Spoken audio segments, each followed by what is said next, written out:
Welcome to the August 2023 edition of Hunt Camp Mail. Before I begin this video, I'd like to thank everyone from the bottom of my heart for the numerous kind and sincere letters regarding last month's Hunt Camp Mail answer about losing a child. Steven contacted me after that episode aired, and I think he's going to make it through this crisis. Also, you'll notice that I had to disable the comment section on my climate change versus hunting video.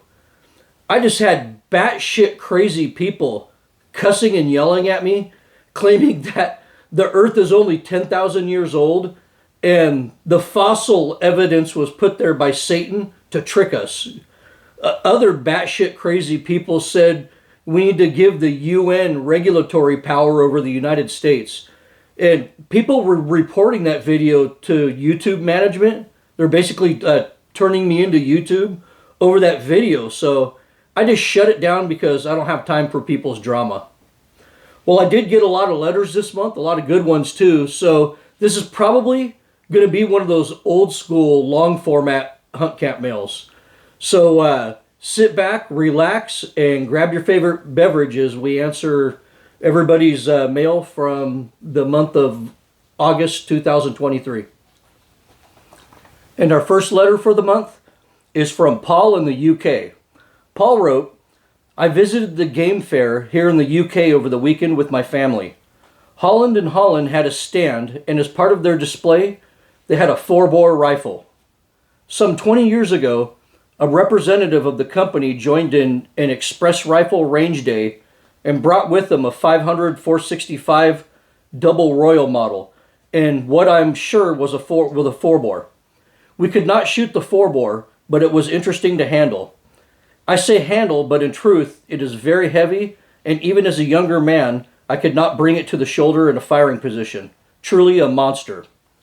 Apologies for the poor quality photos. The rifle was, of course, in a security case.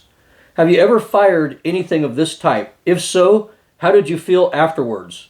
The biggest I have fired is a 500 Nitro Express. And here's some pictures of that 4-bore that Paul in the UK sent me.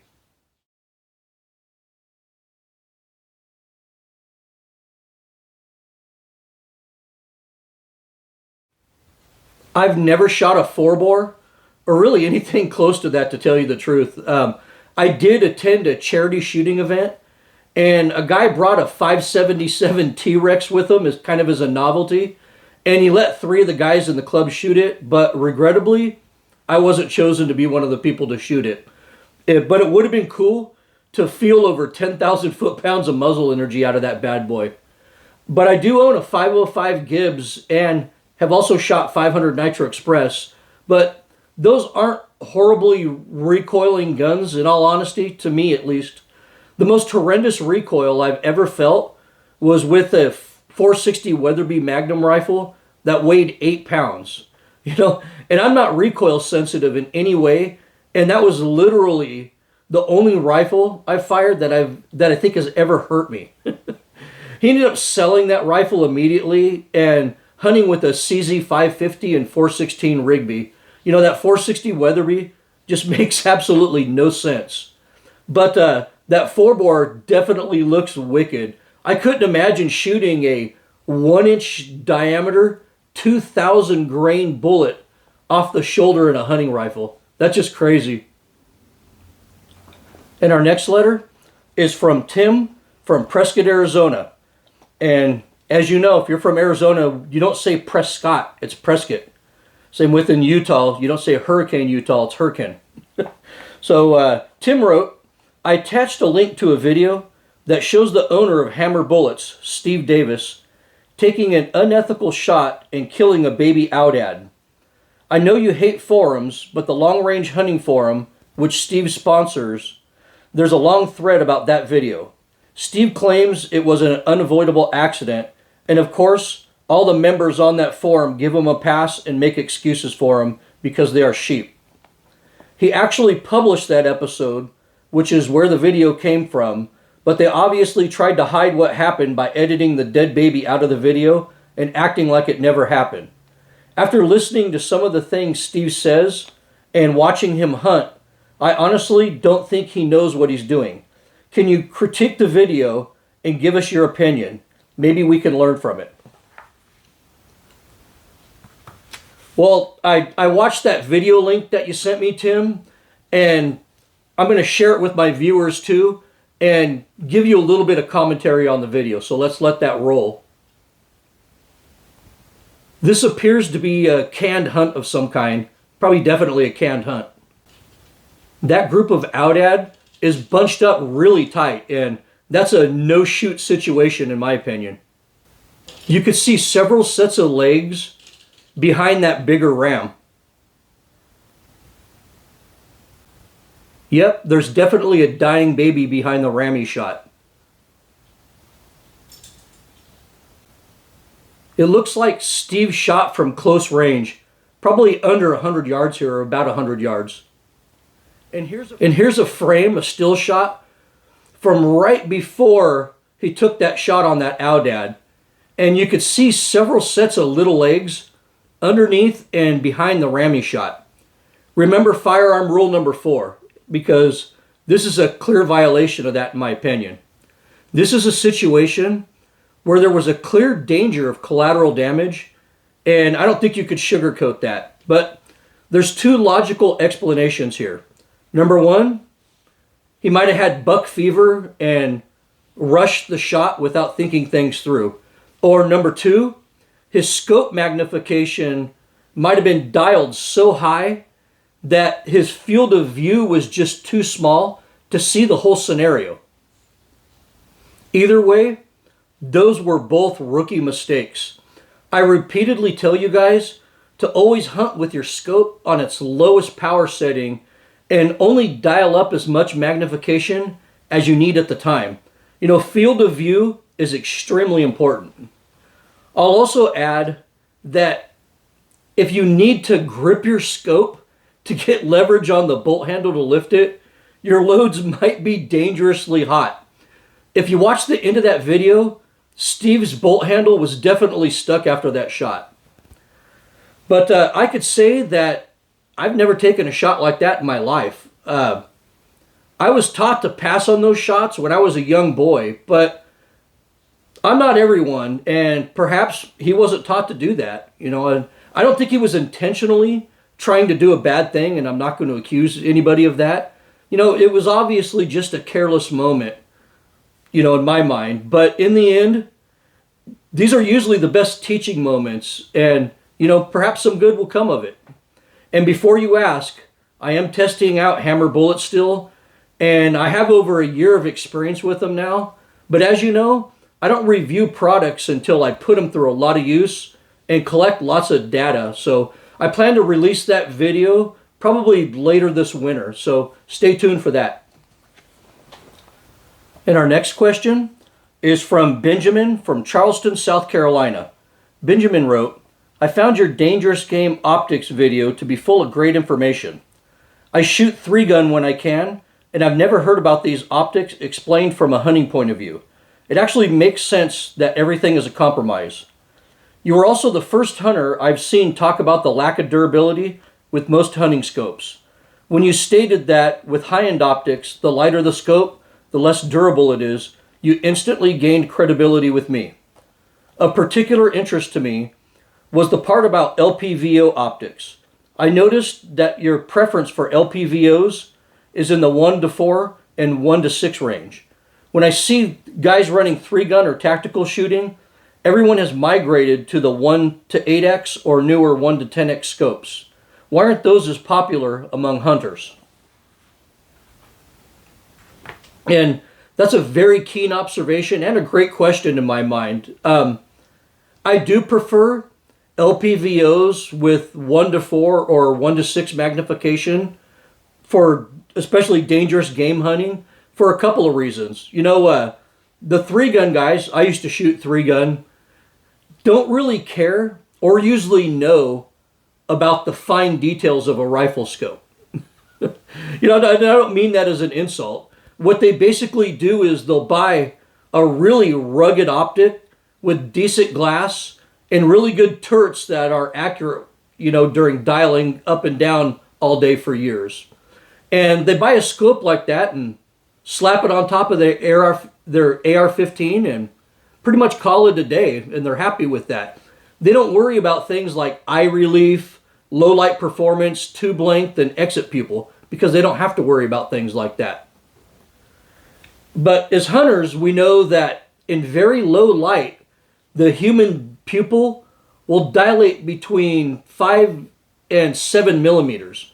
If your scope's exit pupil number is under that, your scope isn't providing the amount of light that your eyes are capable of seeing.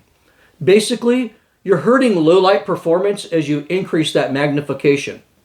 So a 1:4 by 24 scope will have an exit pupil of 6 millimeters, which is fantastic.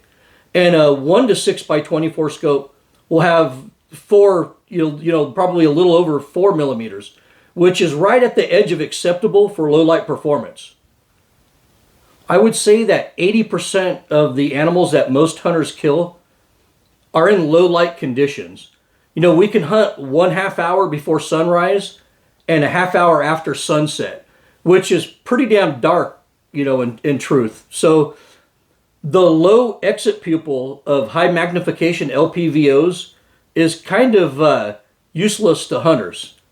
Tactical and target shooters do almost all of their shooting in daylight conditions, so exit pupil really isn't important to them.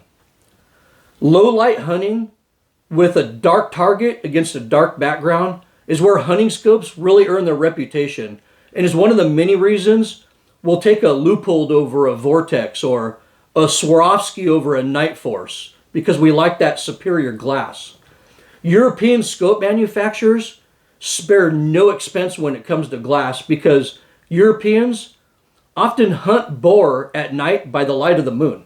A lot of people don't know that.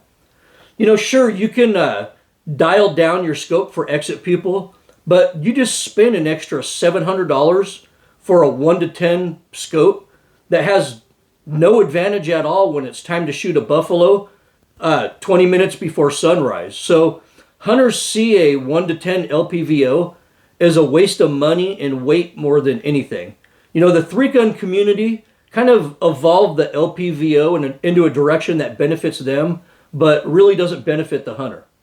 Also, along those same lines, I like that 1:4 or 1:6, because when I'm in a situation where I'm coming up on an animal and I want to get, let's say, a buffalo and some thick jess, and I want to add a little bit of magnification to it, I'm not sitting there looking at my magnification numbers. You know what? I'm going to dial my scope to 8. You know what? Let's go to 9. Well, I'm not going to do that. I'm just going to grab that ring and give it a spin. And when you're hunting with a 1:4 or a 1:6, usually you grab it, you spin it, and it goes from 1:6 really quick. So it's a lot faster in action also. Our next letter is from Dimitri in California. Dimitri wrote, "Like you, I live in California. I was at my local fun store today, and while there, thought I'd grab some ammo for the upcoming upland season. The shop didn't have my usual go-to Federal Upland Steel number 6.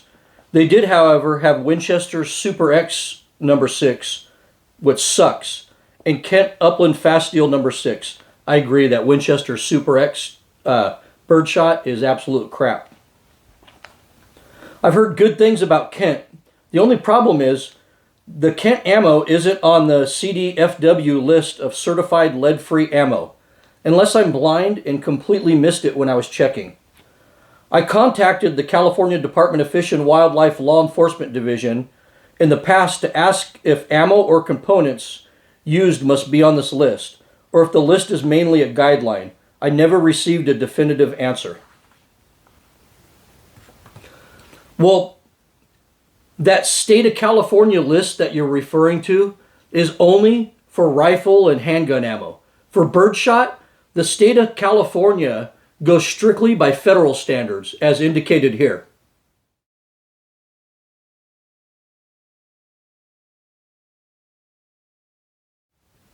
The federal government doesn't have a list of shotgun ammunition for you, just the approved type and the methods of field testing. If approached by a warden, they'll always usually just read what's printed on the shells, and they might hit it with a magnet if the shell says steel on it. But I assure you, the Kent Fast Steel is legal to use in the state of California. And our next question is from Bruce from Akron, Ohio. Bruce wrote, "I love your channel, Desert Dog, because you are unsponsored and have no advertisers. I trust you more than other YouTubers. I saw an advertisement for hunting ammo yesterday, and the hunter in the ad was walking through the woods with his finger on the trigger and was wearing a fishing vest. Is the hunting industry really this out of touch with reality?" Yes, they really are that out of touch with reality. What happens is that they hire an advertising firm to do the photography and produce an advertisement. And this is done with models, photographers, and graphic designers that know nothing about hunting or guns. Then someone in the corporate office who also knows nothing about hunting will approve that ad. When a corporation fills its headquarters with people who have nothing in common with their consumer, you start seeing things like this. And this is a Night Force ad that I recently saw online. That scope has 3.5 inches of eye relief, yet the hunter is 9 inches away from the scope, getting a cheek weld on the recoil pad, all while taking a shot with the safety on. It's a good thing they make good scopes, because their advertising definitely isn't selling them. And our next letter is from Miguel in Arizona. Miguel wrote, "Hunt Camp Mail is the best thing on YouTube. I love most of your videos, but really look forward to the end of the month when Hunt Camp Mail comes out. But I do have a suggestion for some of your videos. I tried to watch your Bosch shot shell and reloading video several times, but keep getting bored and clicking out of them.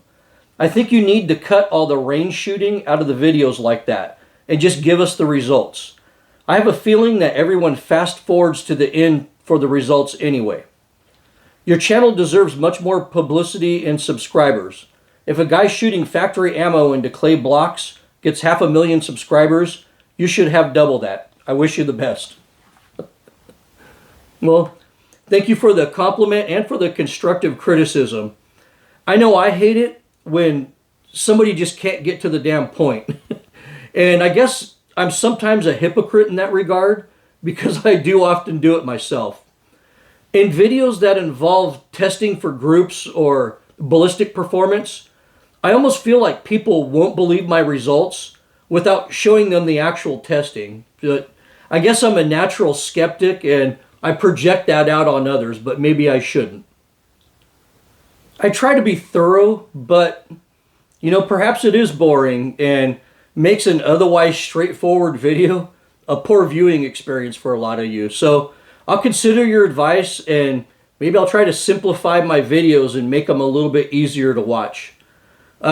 This whole YouTube experience was a learning process for me, and you probably noticed over the years I've gradually improved my video quality, editing, and audio quality, which used to be very bad.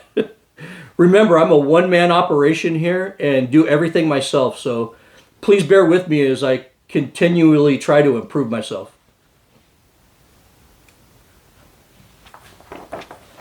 And our next letter is from Mark in Texas. Mark wrote, "Your Optics for Dangerous Game show was the best lecture on the subject I have ever heard. You clearly stated in that video to only buy the best optics for your dangerous game hunt. Yet people in the comments are still recommending cheap junk $200 scopes and Chinese Holosun sights. Why would somebody spend $30,000 to hunt in Tanzania and buy a $200 optic for your rifle? Are these people serious?" Unfortunately, this is a real pet peeve among most African PHs and seems to be purely a problem with their American clients. Trust me, they can't believe it when an American client shows up for a $20,000 hunt with a $4,000 rifle topped with a $500 scope. They see a lot of scopes go down. But I will give the commenters in that video some slack, because I don't think they were suggesting that you use a cheap scope for a dangerous game hunt. I just think they posted off topic in a video about dangerous game optics. Most of those comments that you speak of, mention hunting in the woods or using their 4570. So they were obviously just posting outside the context of that video. Most viewers will probably never hunt dangerous game, so they comment based on their personal experiences hunting animals like deer, elk, and pigs. So, even though that video was technically about dangerous game optics, this is a very normal thing on the internet, and you have to put that in perspective. And our next letter is from Tim from San Jose, California. Tim wrote, "You have good content on the subject of hunting, fishing, and ethics. Unfortunately, I will no longer watch you because you are a racist. You keep discriminating against Chinese people, and I can no longer tolerate it. It sickens me, and I hope your children were not raised to be racist. I hope you change your ways, but I doubt you will." Well, Paul from the UK, you wanted more of the BS button. You personally requested it, and you're going to get it this month. Tim, you're full of BS. That was bullshit! Bullshit! I absolutely love Chinese people. I love their food, their culture, their history, their sense of humor, and their work ethic. What I don't like is the Chinese Communist Party. The Chinese Communist Party is just nothing short of an evil entity, in my opinion, and we really shouldn't be doing business with them. The CCP still utilizes slave labor even today. They crush freedom, they're actively committing genocide, they support terrorist organizations, they invade and threaten peaceful nations, and they're actively trying to harm the United States. They have nuclear weapons pointed at us as I speak. You also have to consider right now, fentanyl is the leading cause of death for Americans under the age of 50. That's right. Fentanyl is killing more Americans under 50 than vehicle crashes, cancer, COVID, suicide, or anything else. Fentanyl is the #1 cause of death for Americans under 50. It's 50 times stronger than heroin and 100 times stronger than morphine. And China is intentionally shipping 99% of fentanyl supplies to the Mexican cartels so they can bring them over the border to kill our people. They're basically waging the opium wars on us, and it's being done deliberately, on purpose. So I urge my viewers not to buy Chinese products and not to support companies who sell out to China. But is that racist? No. And accusing somebody of being a racist without proof is a sign of low intellect, in my opinion. And did I raise racist children like you accuse me of? Well, when my oldest son died, he lived with a black woman in Montana. My youngest son is currently married to an Asian woman, and I'm married to a half Persian woman. Because of idiots like you calling people like me a racist, the word has just totally lost its meaning and significance. Our next letter is from Philip from St. Petersburg, Florida, from St. Pete.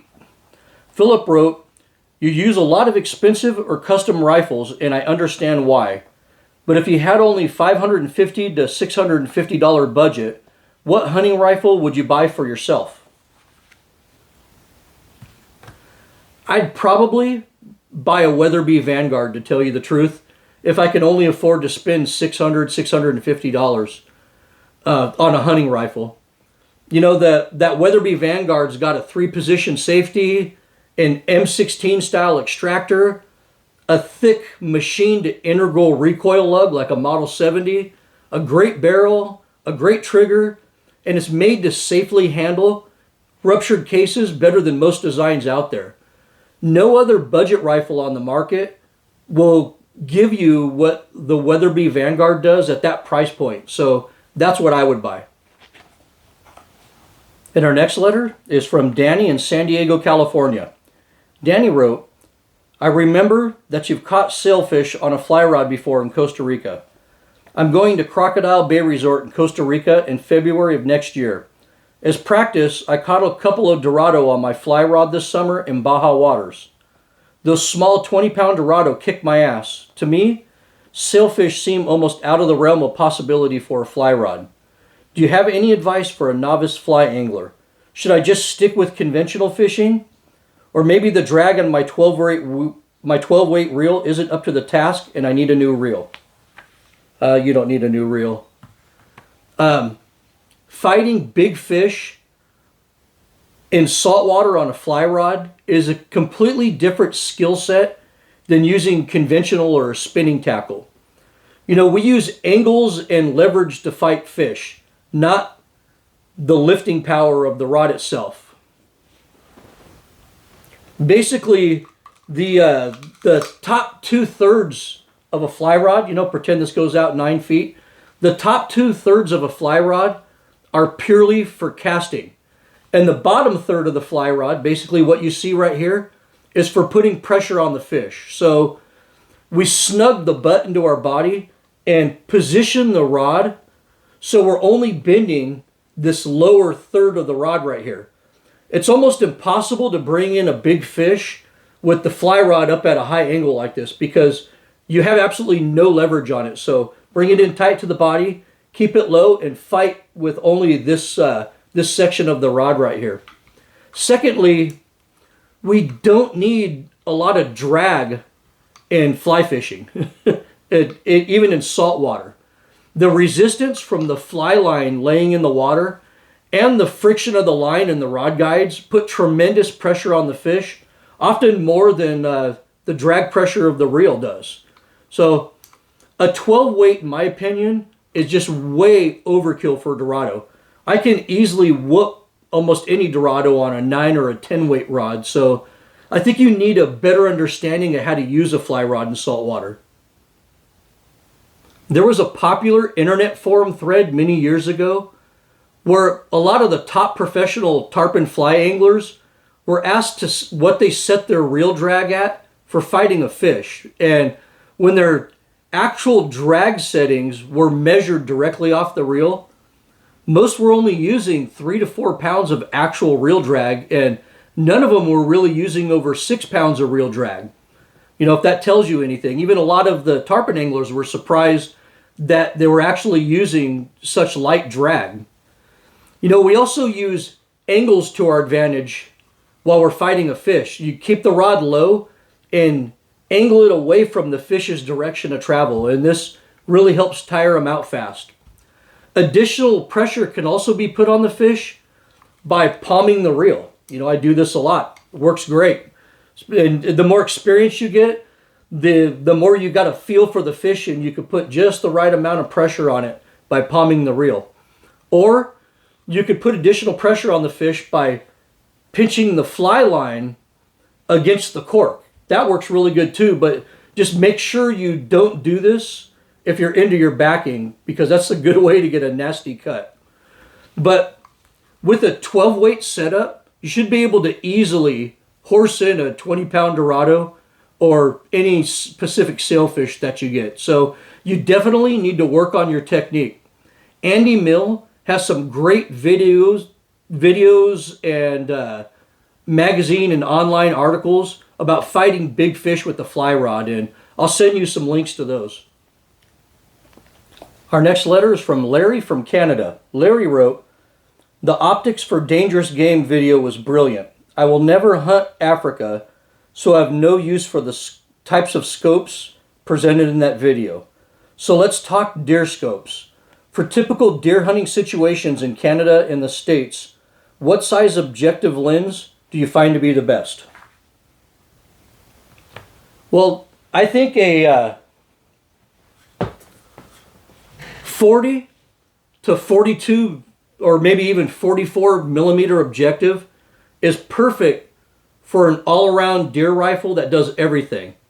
You know, and Personally, I tend to use a lot of 42 millimeter optics during deer season, but like I said, I normally in that range between 40 and 44 millimeters with scopes like this. But a scope like this usually has low magnification in the 2 to 3 range, which gives you a great field of view at close distances while you're stalking through the woods or still hunting.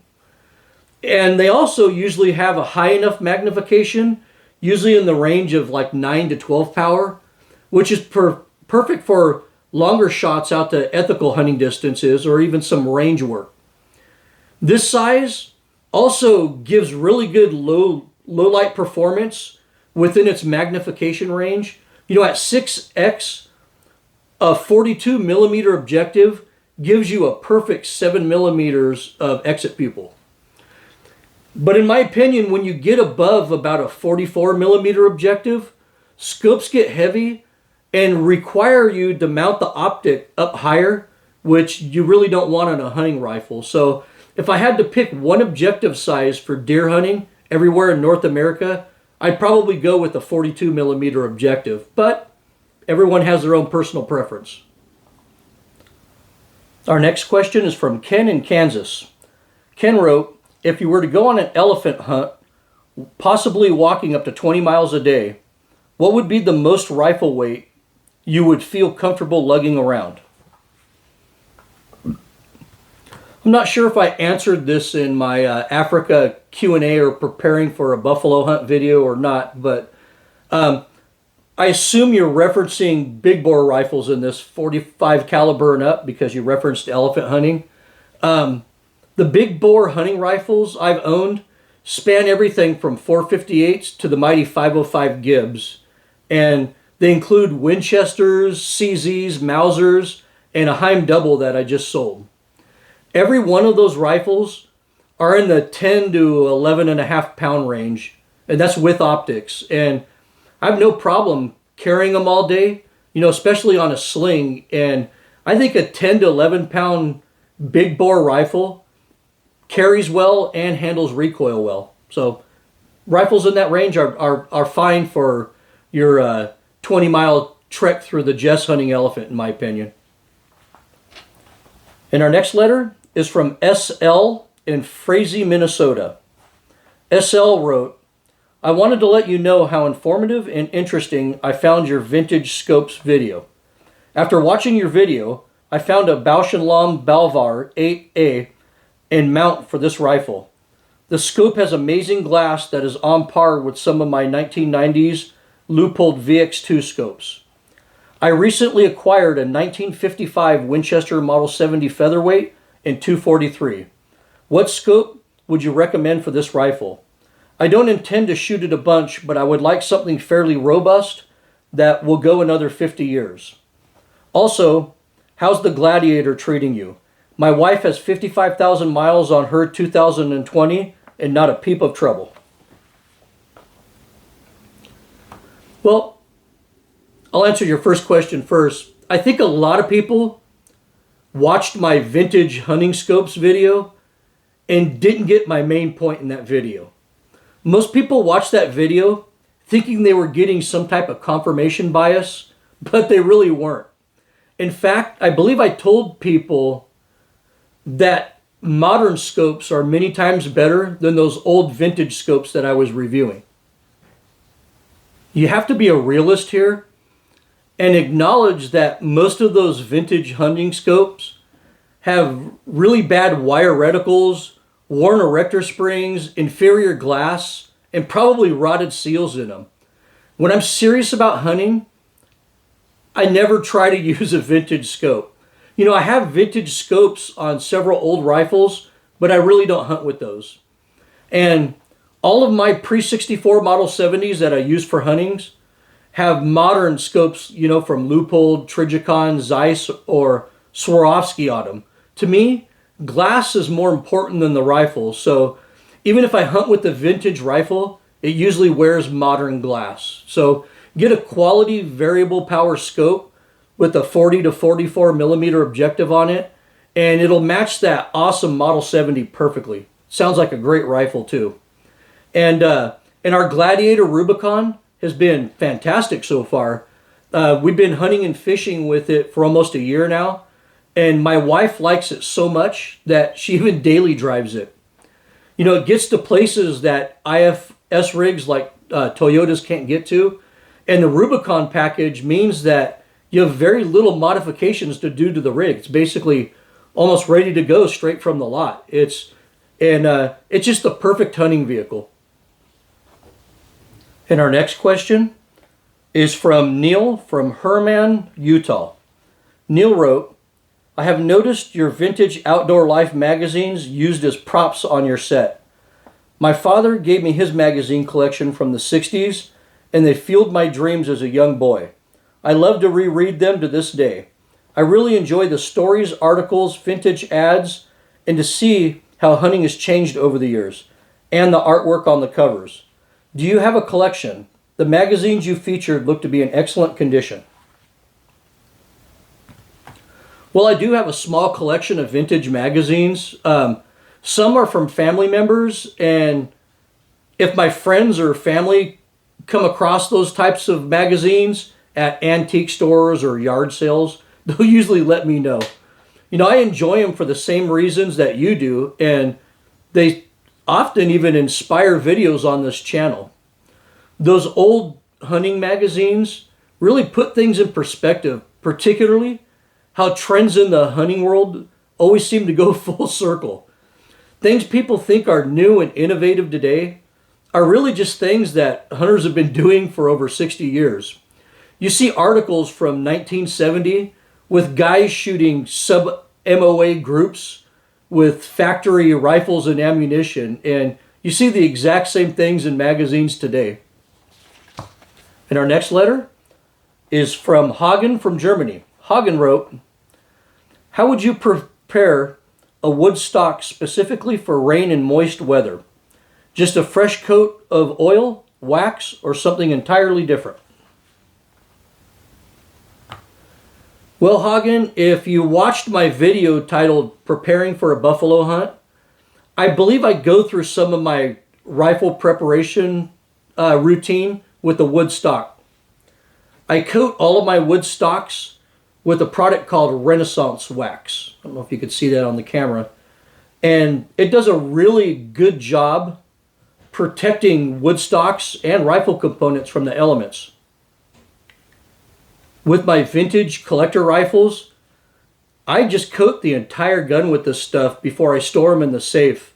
If it's good enough to protect antiques and most of the world's most prestigious museums, then it's probably good enough for my hunting rifles. Also, it's said that a wax like this protects better than a coat of oil. So I don't have scientific evidence of that, but since the Smithsonian Institute and a lot of the prestigious antique vendors and museums around the world use this stuff on old, Victorian age wood furniture and everything like that, I've always trusted my hunting rifles to this stuff as well.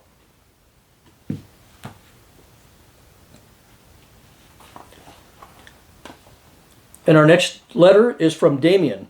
Damien wrote, do you expand your case necks and trim them, or do you just expand them? Do you still do neck turning? I guess I really didn't totally understand your question, so I'll just put it in my own frame of reference and try to answer it. But I always trim brass when it needs to be trimmed. Sammy gives trim length specs for every cartridge out there, but be mindful that with virgin brass, it might take a couple of firings to get that brass long enough to trim. But when your brass exceeds the stated trim length, always trim it. On the neck turning question, when I started using high quality brass and expander mandrels, I stopped turning necks on any of my hunting ammunition I make these days. I just didn't think it made a measurable difference anymore in the quality of my ammunition after I started using good brass instead of bad brass and started using expander mandrels. But turning necks is often necessary if you use low quality brass. But honestly, it's way down on the list of things that can make ammo inconsistent. Our next letter is from Richard from Connecticut. Richard wrote, "Long-time watcher, first-time writer. I own a 7mm Rem mag and am a beginning reloader. When I got the rifle, it only shot the 140 grain bullets accurately. I read that this cartridge was built for 160 or 175 grain bullets. I became a reloader in part to reload 160 grain bullets in this cartridge and get the rifle to shoot 1 MOA. Recently, I read that modern bullets make sectional density irrelevant. They stay together better than the old cup and draw bullets. So are 140 grain modern partition monolithic or bonded bullets enough for big mule deer at 300 yards?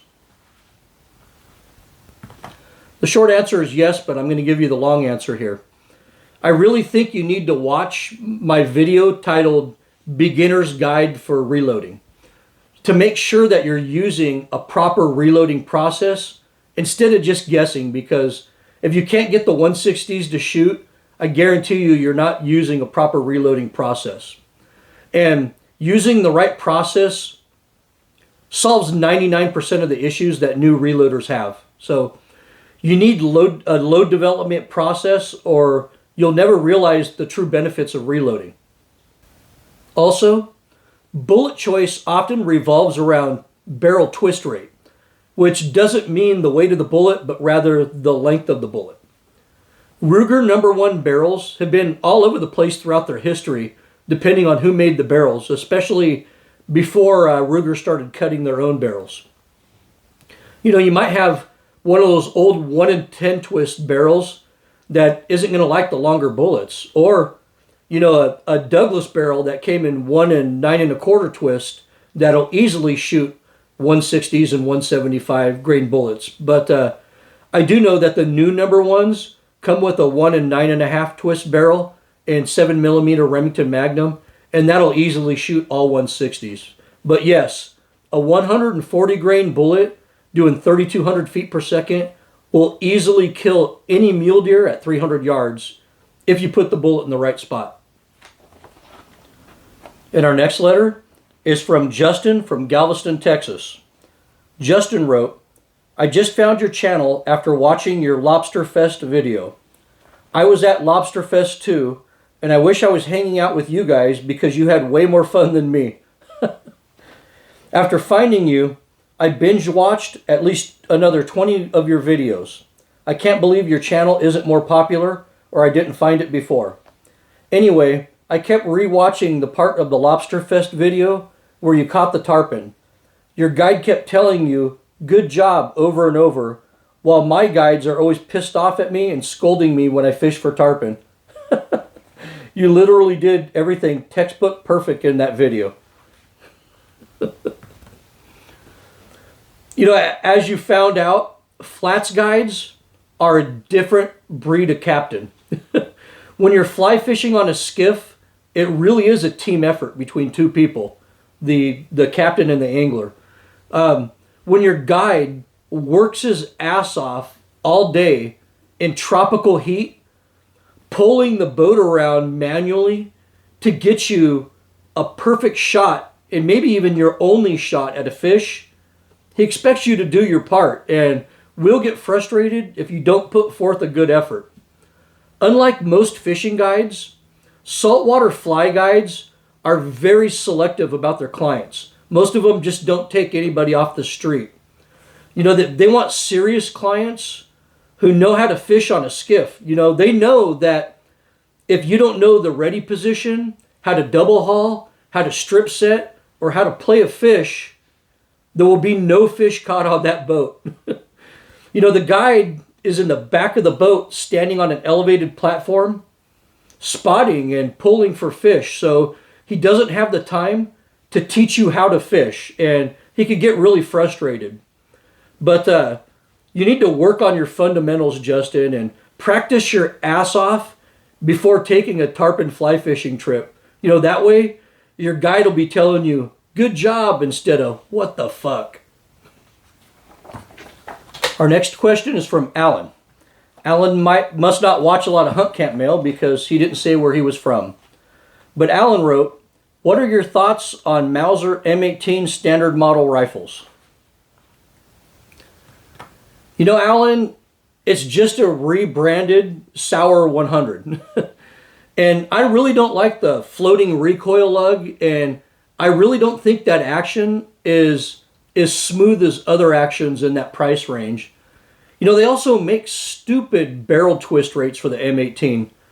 The 30 calibers are 1 in 11 twists, so they're going to struggle with the heavier copper bullets that I often use. You know, they even have a stupid 1 in 9 twist for the 6.5s, which makes absolutely no sense. I really don't think a lot of thought went into these guns personally. It's like they grabbed a few features from other guns, you know, like grabbed a Tikka here, this there, and they put it into a blender and just called whatever came out a Sauer 100 or M18. Once again, the Howa 1500 action or the Weatherby Vanguard is at the same price points as that M18, and the Vanguard has a better extractor. You know, it's got the M16 style extractor. It's got a better recoil lug, a better barrel, a smoother action, a better finish, and better twist rates. You know, anytime you're looking for a budget rifle, compare it to the Weatherby Vanguard and see what you're getting for your money. And our last letter for August is from James from Salem, Oregon. James wrote, "Your state has fall-winter turkey seasons just like mine does. I noticed that you hunt turkeys every spring, but I haven't heard you talk about fall turkey hunting. Do you hunt them in the fall?" Fall turkeys on public land in California are more targets of opportunity, I'd say. You know, if you get lucky enough to randomly find a roost on public land and you set up well before sunrise on that, you'll probably get a bird, but this is pretty rare. Sometimes you can pattern a place where they feed and set up over that and be successful. And sometimes, I mean, you could just spend every weekend out there walking around and basically jump shoot one. But our turkeys really don't make much noise in the fall, and you'll rarely get them to gobble with a call at all, even a good tom call. The advantage of spring turkey hunting is that I can usually call in birds from private land onto public land with ease, and that tactic just doesn't work in the fall. And to be honest with you, calling in turkeys is 90% of the enjoyment of turkey hunting, in my opinion, and it's just not the same without that aspect of the hunt. So you really don't see me out there turkey hunting in the fall. Well, that's it for this month's Hunt Camp Mail. Here's some memes for the month of August.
And those of you who hunt with Charlton McCallum safaris, you probably know that Miles McCallum was injured by a wounded buffalo that they were tracking through some really thick stuff. And he was airlifted out by helicopter and was unconscious at the time. But the good news is that he's fine. He's out of the hospital and he's going to make a full recovery. Those guys have so many close calls in the Zambezi Valley with buffalo and elephants. It's just crazy. I mean, what a profession, these guys do for most of the year. And here's some video of Buzz's action this month.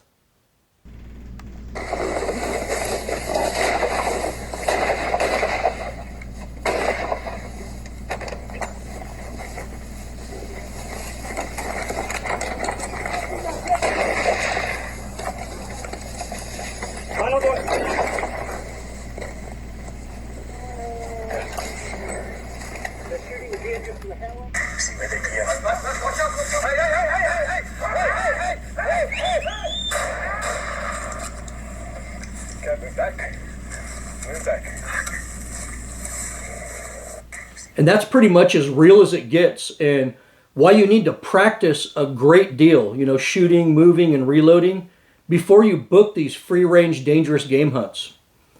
Well, in my home area here, I just started scouting my deer zones, and everything's looking pretty good so far. Tropical Storm Hillary really did us a favor and revitalized the vegetation again. And lots of deer were out and about after that storm. And I think there's a lot of new shoots and forbs and stuff coming out, and they're feeding pretty good right now. I also saw a fair number of bears this summer, so I might actually fill my bear tag here locally too. I've also been scouting spots for the dove opener this year, and I'm seeing big numbers on the doves this year. I think the doves had multiple broods this year, and we might see record numbers here in California. The dove opener is the opening act of hunting season, and we have 1 week left, fellas, so get ready. I want to close by thanking my subscribers for their support and viewership over the years. I know it's not easy putting up with me all the time, but I really appreciate that you do. Well, I hope you enjoyed this episode of Hunt Camp Mail. You could follow my adventures by hitting my Insta at Desert Dog Hunting. You can also contact me with any questions or comments at desertdogoutdoors@gmail.com. Thank you for watching, and as always, good hunting.